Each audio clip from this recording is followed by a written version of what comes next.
Hello, everyone.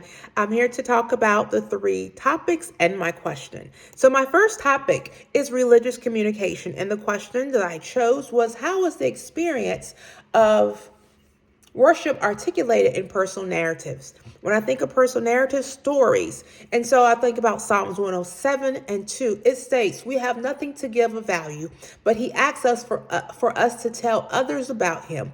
Let the redeemed of the Lord say so, whom he has redeemed from trouble." And so he wants us to share those narratives. Okay, so let's talk about examining worship narratives. We can examine those and share through personal blogs, social media, personal memoirs, even in person in one-on-one. And then also we can analyze personal worship experience and structure religious programs such as Christian retreats, looking at Christian camps like children youth camps, and they're Christian that are sponsored by them. We look at faith-based recovery programs like AA. We can look at or even online church services.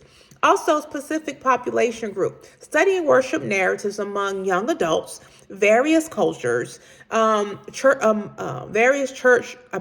cultures and churchgoers, former members of faith communities, or individuals who have experienced religious trauma.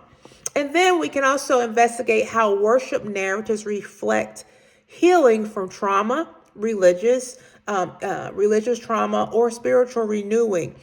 So because the test that we go through is for a testimony for someone else. Some of the mess in our lives is a message. So what we go through is not for ourselves, but it's to share our narratives and our experience with others so they may be enlightened and help them to go through that. So what would be the benefit of studying this? It'll be a benefit to society. So it will help to understand how individuals articulate their worship. It will also benefit to scholarship. Research can contribute to communication, theology, and psychology study by examining how religious experiences are expressed and how language shapes faith. And also benefit to individuals seeking spiritual fulfillment or recovery. The next one that I chose was health communication. Health communication is very dear to me because I work in public health and mental health area. And so the next one was health communication. How do government agencies address public fears during pandemic? So again, working in public health is so important. When we experienced COVID, we saw the fear. We saw the fear of the public during that pandemic. So during pandemics, fear and uncertainty spreads as quickly as disease itself. And so it's important that government agencies like public health play a critical role in helping reducing panic during situations like this. Myself, as the public information officer, it is my role to provide brief public briefings, social medias, to especially debunk misinformation that is going out there. Our goal is try to get the true stories out there before our social media reporters tell their story. So we have to stay a step ahead. We want to look at how we can analyze government agencies and look at their platforms. There's during COVID, we used every platform.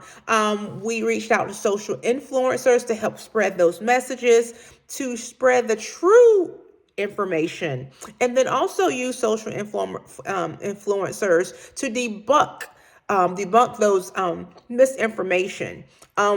And so we use those. You also can study the target population. Look at the campaigns that are being distributed through various agencies for the messaging. And then we want to look at the population. So we investigate how government agencies may address the public fears, and especially our older population, our minority population, and individuals that have limited health literacy. We want to, examine crisis communication techniques such as myth busting, misinformation, and reassuring public confidence in health measures or either their concern. So we saw a lot during COVID, where there was a lot of vaccine hesitancy going on because there was a lot of misinformation that was out there in the public. And so we had to come back and we had to look at that myth busting. We had to try to reassure public confidence in health. Well, why should we study? Why should we study this?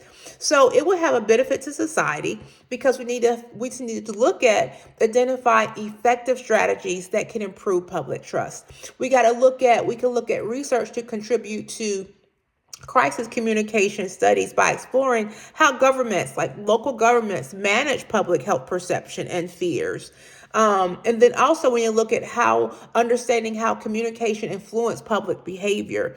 And so this study can benefit that.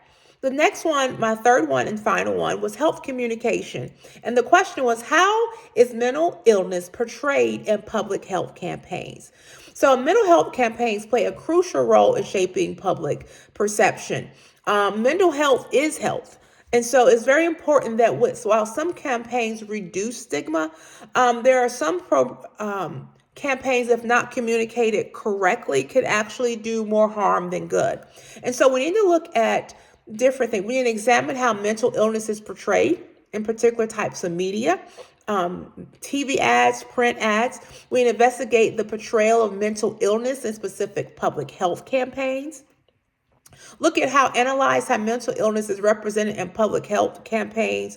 Is it targeted at particular groups such as youth or veterans or racial minorities or individuals or who may experience mental health issues due to social or cultural factors?